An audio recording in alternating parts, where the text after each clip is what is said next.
นครเสาเราจง นครเสาเราครับนครเสาเราครับไป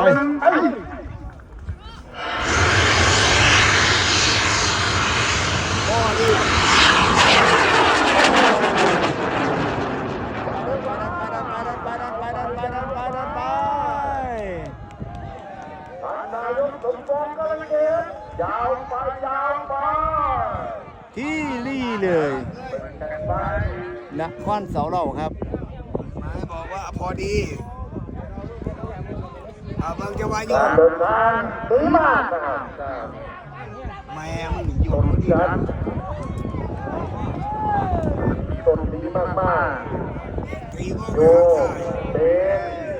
คนเรื่องนี้รอดมันจะดีแล้วแต่แล้วของมันดีเด็บของเขาเปียกโม40เอา ไป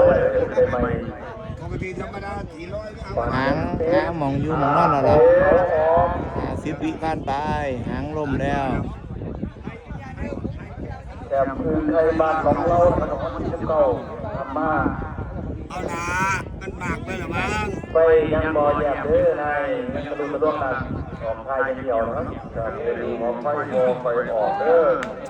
บอกเลยกันจะสิคะแนน หางว่างเราละนครเสาเรา ลองเบิ่งอย่างนะครับ เท่าไหร่ นี่คือหางของนครเสาเรา เป็นยังได้เบิดทุกเดือน90พัน 390พัน เปิดกันโอ้ยยังเป็นตบทวนเลย400กับยังทำลายทุกรายการตามลงมาตึ้มโอ้ยการคงต้อง405คะแนน